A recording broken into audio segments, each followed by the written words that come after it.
Hi everyone, welcome to Papa's Workshop. Today was a special day in the shop because I got to make a sign for an outdoors for a customer that was on the PVC board.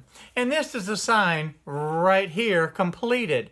You can see it has a lot of text on it with very few graphics, but it was a lot of fun to do and it was a Father's Day gift, so I can't post this video until after Father's Day. But I want to show you how I did it, so let's get started.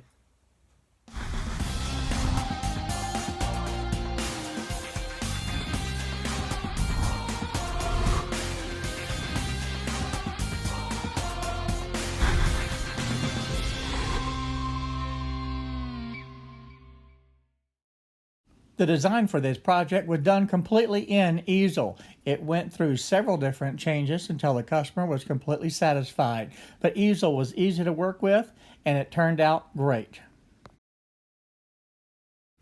The material that I'm using for this project is a PVC material that's about a 1/4 inch thick. And I'm using this because it's going to be exposed not only to the outdoor elements, but it's going to be in a pool environment. So water is certainly going to be an issue, and it will constantly be exposed to the elements, to the moisture, and it needed to be something that would be protected as a waterproof. And I also wanted to sign 18 by 24 inches, so there I just confirmed the size. And then before I put the masking down, I wanted to make sure that it was completely clean of all types of dust, sawdust, and anything else that might be in the shop that would stick to this PVC board. After all, it is has a static on it, and it will just attract all types of stuff. The masking that I'm using is Aura Mask 813, and I've got a link down below where you can order this, and this is a fantastic material. This is very easy to work with, and all I'm doing here is just rolling it out, cutting it a little bit oversized so that I can adhere it to the PVC board. Now I need 2 sheets of this to be able to cover the entire surface of the PVC. And once I have it cut, I'm just going to go ahead and peel back the edge of the paper. And I'm not going to tear off all the paper at this point. I only want a little bit of it exposed at a time. Now that I have the edge of it clear so I can stick it down, I carefully place it exactly where I want it. And then I can just smooth out the vinyl to the surface of the material. Now the reason I didn't want to remove the paper all at once, it makes it where I can just pull off the paper a little bit at a time to make sure that there are no bubbles. If I do get a bubble like you saw there, I can just lift it up slightly until I get to that air bubble and then smooth it out. And then I'm going to slowly work with it all the way to the end, pulling the paper and exposing the glue a little bit at a time so that it pushes out all of the air and it has a good adhesion to the PVC. This is very, very important to make sure that the carving goes well and the painting that's going to take place at the end. Once I get to the edge of the PVC, I can just go ahead and pull off the remaining of the paper, but I don't want that vinyl to stick until I'm ready for it to. So I'm still doing the same thing, working it out a little at a time to make sure that there's no air bubbles in it. Now this is just really barely tacked sticking right now because all I did is make sure that it was on smooth, no wrinkles, and that it did not have any air bubbles. That was the goal of this step in the process. Now with the second piece, all I'm doing is repeating the exact same process. I'm peeling back the paper so that I can stick it to the PVC on the very edge. Now granted, one thing that I would like to be able to point out is I could have cut this second sheet a little bit more to the correct size and saved a little bit of the Aura Mask 813 that I could use on another project. But unfortunately, I didn't think about that in time, and it's too late now. So I'm just going to go ahead and stick it on. Now the other thing is, it is overlapping the first sheet, And that does not hurt anything at all. That actually went very, very well. You'll also notice that I didn't get it exactly straight, and that's okay. The only thing that's really important here is that it has good coverage, no air bubbles, and there's no wrinkles. So the goal has been accomplished. The next step in this process is to actually make sure that the masking is stuck down very securely. And a lot of people will use the briar type rollers to do this. I don't have one, so what I use is an old credit card that I no longer have a need for, except in the shop. And this was able to work very well.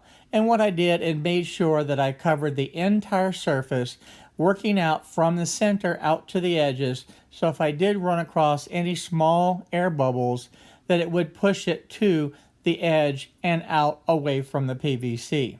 This worked extremely well.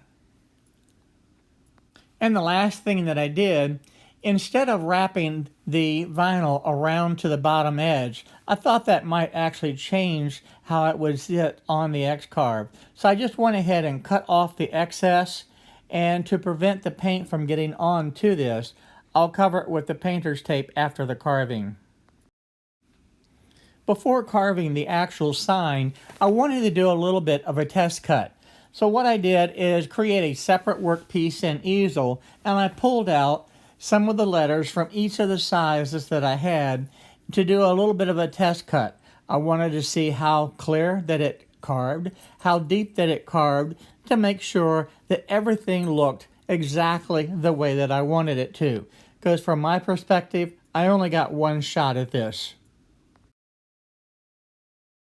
Being 100% satisfied with the test carve, I set up the actual workpiece on the X-Carve.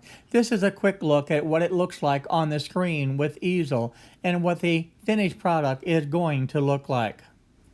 Now I'm ready to carve, and I want to point out the XY home position is going to be the bottom left-hand corner. And I still get lots of questions on this. Now one of the things that I often will do is actually set the XY 0 position first. And on this project I did it as well because I wanted it to be exactly in that bottom left-hand corner. And it's finally time to begin the carving. So this takes actually quite a while to be able to do, but it's well worth it. The results are actually fantastic. And I'll show a few shots of this as we go through. The tool pass for this being generated is really pretty much from the top to the bottom, and then it comes back up to get those periods in there from the bottom back to the top. And this process continued pretty much through the entire carving. So the tool path actually was better than normal. But having said that, I still want to be able to point out the fact that easel does bounce around a little bit and have some wasted travel for its tool paths. But all in all, this one wasn't bad at all. A quick look again at how it's progressing, and you can still see that the tool paths are remaining the same. It's carving from the top to the bottom. Now we're a little more than halfway, and I want to zoom in to let you get a good look at just how crisp these letters are carving. It's doing a fantastic job.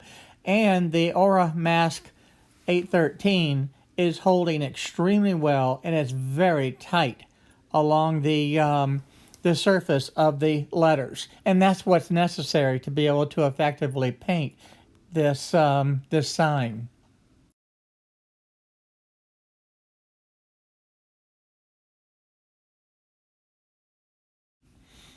Now I've already painted all of the red letters, and I missed getting that into the camera, but I wanted to make sure that I showed you the process on what I did with the waterfall and how I painted that.